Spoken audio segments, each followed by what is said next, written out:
নমস্কার সকলকে, কেমন আছেন আপনারা? চলুন আজ আমি আপনাদের সাথে শেয়ার করব অনেকেরই প্রিয় একটি খাবার, সেটি হলো পটল চিংড়ি রেসিপি। এই রেসিপিটি অনেকেই খুব ভালোবাসেন, আর এই রেসিপিটি অনুষ্ঠান বাড়ির মতন রান্না করলে তো কথাই নেই, খুবই ভালো লাগে খেতে।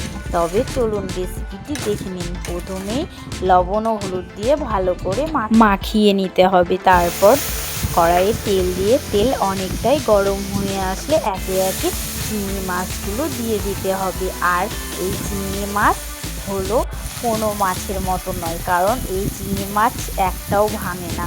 আর আপনি যেভাবেই তেল দিন না কেন, দেখুন এপিট ওপিট করে ভালো করে লাল লাল করে ভেজেও নিচ্ছে।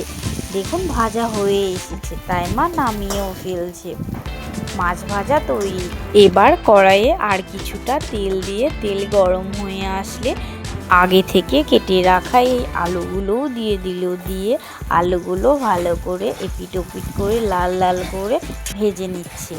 একটু লাল লাল হয়ে আসলে আলুগুলোও নামিয়ে নেবে। দেখুন লাল লাল হয়ে এসেছে, তাই মা আলুগুলো নামিয়েও ফেললো। আবারও কিছুটা তেল দিয়ে তেল গরম হয়ে আসলে পাঁচফোড়ন, শুকনো লঙ্কা ও তেজপাতা দিয়ে আগে থেকে কেটে রাখা এই পটলগুলোও দিয়ে এবার ভালো করে ভেজে নিতে হবে।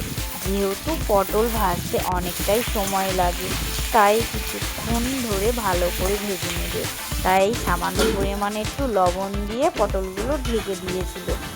দেখুন এবার ঢাকনাটি খুলে আবারও ভালো করে মিশিয়ে নিয়ে নাড়াচাড়া করে ভাজা ভাজা করে নিচ্ছে। যতক্ষণ না পটল ভেজে আসবে ততক্ষণ তেল ছাড়বে না, আর যখনই দেখবেন তেল ছেড়ে এসেছে বুঝবেন পটল ভাজা হয়ে গেছে।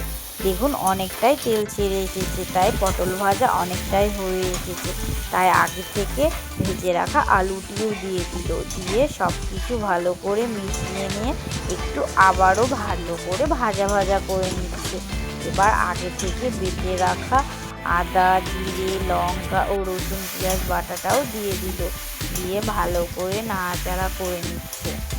যতক্ষণ না ভালো করে কষিয়ে নেবেন ততক্ষণ তেল ছেড়ে আসবে না, আর যখনই দেখবেন তেল ছেড়ে এসেছে তখনই বুঝবেন আপনাদের কষানো কমপ্লিট।